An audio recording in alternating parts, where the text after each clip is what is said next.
Hi, welcome to the TC. My name's David, and today we're going to be taking a look at the iPhone 6 Plus, one of the most iconic iPhones ever made, nearly 11 years after its original release.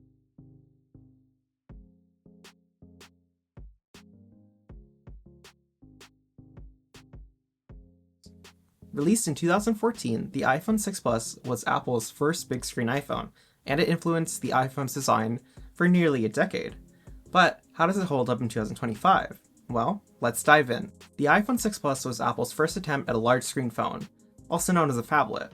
At the time, it was a pretty massive display at 5.5 inches. Arguably nowadays, that isn't that big. However, the size of the phone was still pretty massive today. Even side by side with something like a 16 Pro Max, you can see that the profile of the phone from the front and back is nearly identical. This was kind of a huge deal, and in more ways than one. Obviously, the phone was a large phone.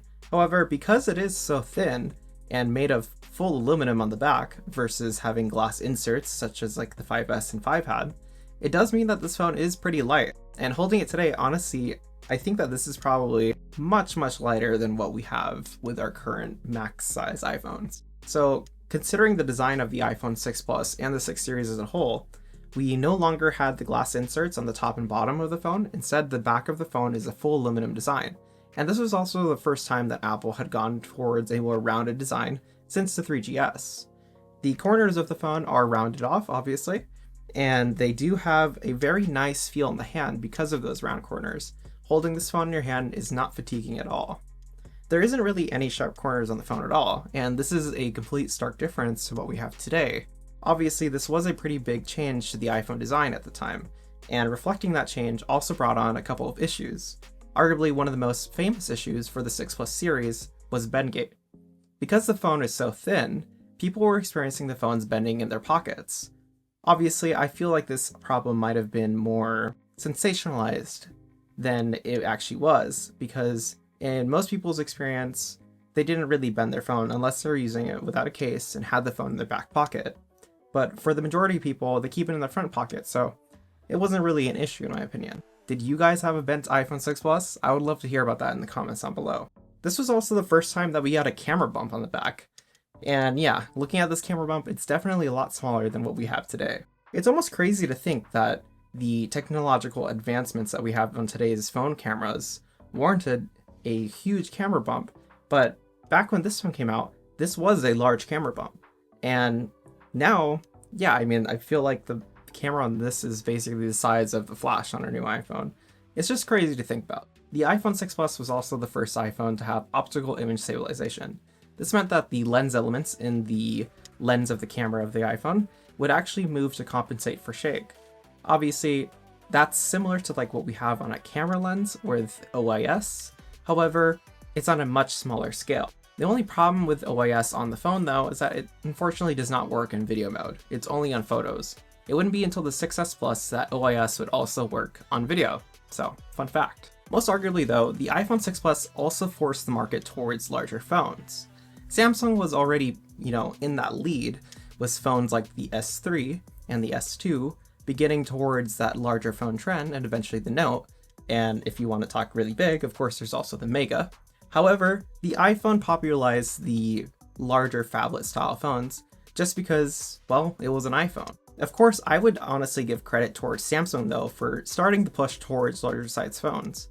I think that their influence with the S3 especially was a very notable thing to think about, because it was pretty early on in the smartphone game to have a phone that was that large. Obviously looking back today, these phones are actually quite small. However, back then these would have been pretty large phones.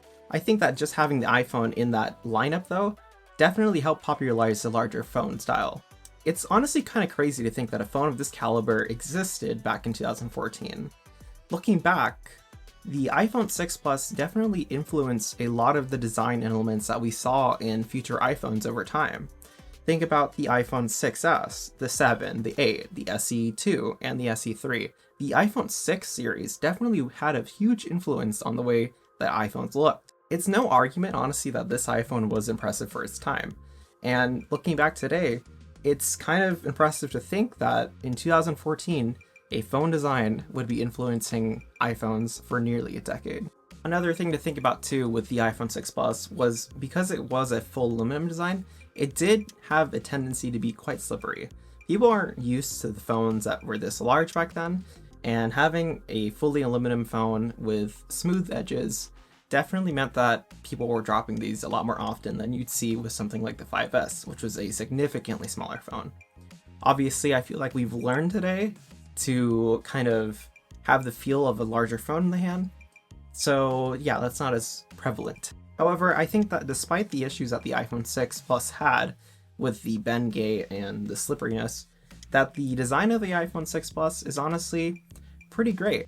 I wouldn't say it's my favorite iPhone design. I feel like that would probably go towards the 5S. However, the iPhone 6 Plus and 6 series as a whole is one of the most influential iPhone designs, and I'm going to keep saying that because it really is. It's no argument that the iPhone 6 Plus and the 6 were one of the most influential iPhones ever, and honestly one of the most influential phones. So how about the display on the iPhone 6 Plus? Well, the display on the iPhone 6 Plus was a 5.5-inch display, and for the time this would have been a phablet, so basically a mixture between a phone and a tablet.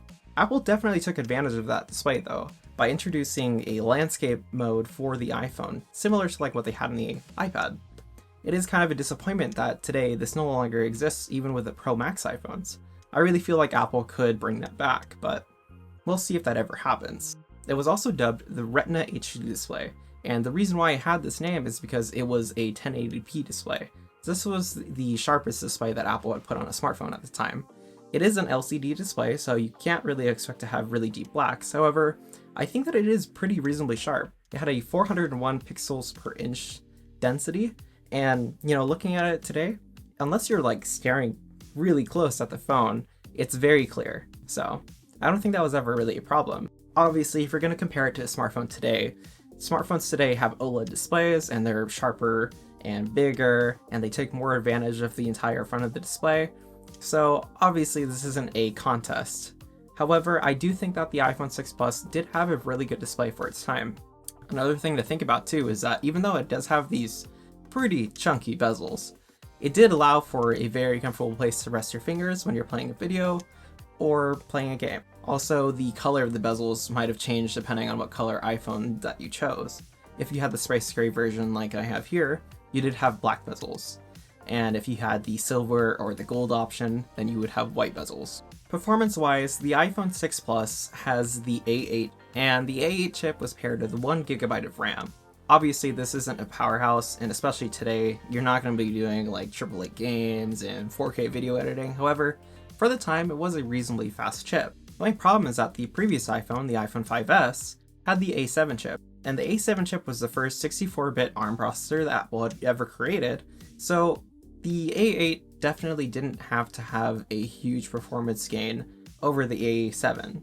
And, looking back, the A7 and the A8 are very similar chips. Obviously, the A8 did have a graphical boost, however, having only 1GB of RAM on both definitely meant that these phones performed really similar.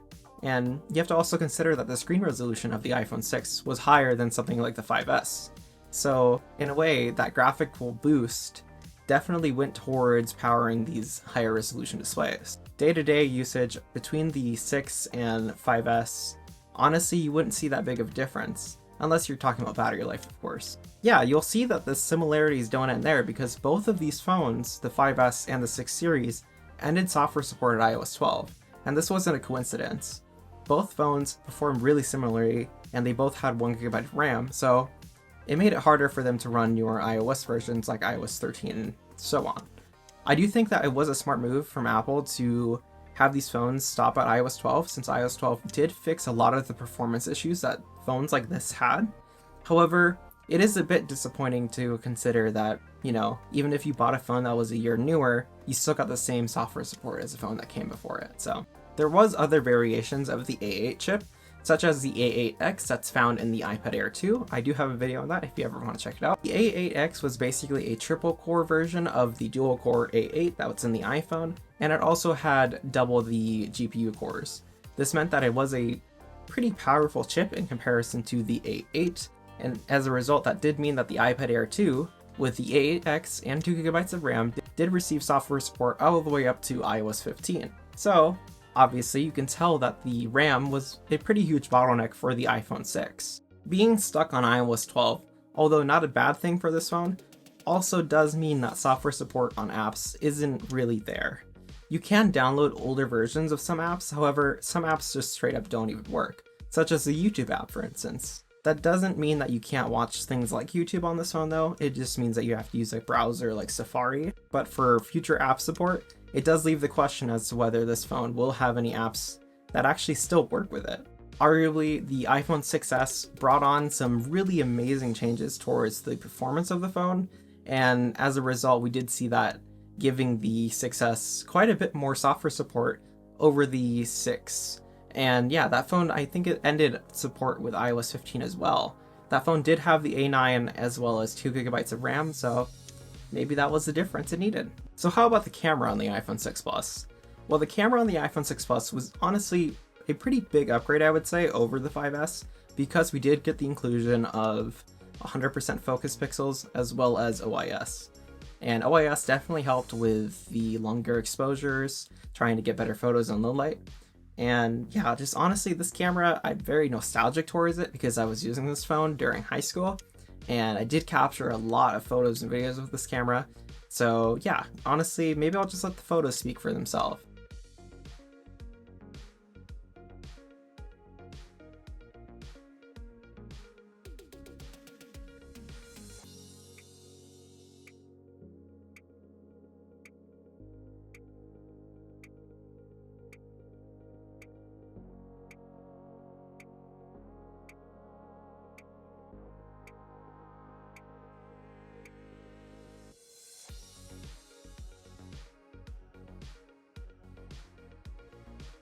Obviously, this is a phone from 2014, so you kind of have to adjust your expectations. However, with the look that this phone gives, it's very nostalgic, and I think for some people, they might find that the photos from this phone have a certain feel to them that you just can't really replicate with the newer phone. Maybe it's just me looking at it with rose-tinted glasses, but the iPhone 6 Plus had a really good camera for the time, and I really enjoyed using it. And even if I were to go out today and use the camera to take photos and whatnot, I feel like I would still have fun using it. And that's something I don't really know I would say about the newer iPhones, just because everything today feels super processed, and sometimes you have to take a step back and undo that. And with the iPhone 6 Plus, I think it gives you a really great place to actually edit your photos, whereas the newer iPhones kind of come already edited. So I hope that makes sense. I could just be spewing whatever nonsense out. So as for video on this phone, it did record all the way up to 60 FPS at 1080p. That was really impressive for the time, and it did have something called cinematic video stabilization. Honestly, I feel like that was a huge game changer because the 5S didn't really have any kind of stabilization. So being able to record video on this at a smooth 60 FPS as well as having that cinematic video stabilization meant that videos on this phone were very stable, and they didn't look bad either. There was also slow-mo support up to 240 frames per second, and yeah, I mean, slow-mo was kind of a new thing at the time on smartphones, but I don't feel like there's a super huge use case for it, but it was just nice to have. So even though I have a lot of fond memories with this camera, it was also arguably one of the worst mechanical failures I ever had on an iPhone camera. On my 6 Plus, the camera OIS actually malfunctioned, and this was during the recall for the OIS. However, it didn't happen until like 6 years after the recall was announced. So I had to get my camera replaced from Apple. Luckily, it did end up working out with the recall. They still honored it. But yeah, it was just funny because like all of a sudden all my photos would not focus. It would refuse to focus at all. It would try, but it would always be blurry. Like it couldn't actually do a full focus. And after they replaced it, they ended up having to replace the entire camera. But it's just kind of funny to me that one of the most nostalgic iPhones camera-wise for me is also the one that had one of the most mechanical issues. So what about the battery life on the iPhone 6 Plus? The iPhone 6 Plus had the largest battery in an iPhone at the time, and this definitely reflected back on its battery life. Today though, you're going to be hard-pressed to find an iPhone 6 Plus with a battery that's in really good health. Most of them are probably going to be around the 80s or lower. However, you can buy an iFixit kit with, the battery and all the tools you need to replace it, for about 30 bucks. And I'm thinking about actually replacing the battery in my 6 Plus just because I kind of want to have a phone that's nostalgic to me and keep it in my collection.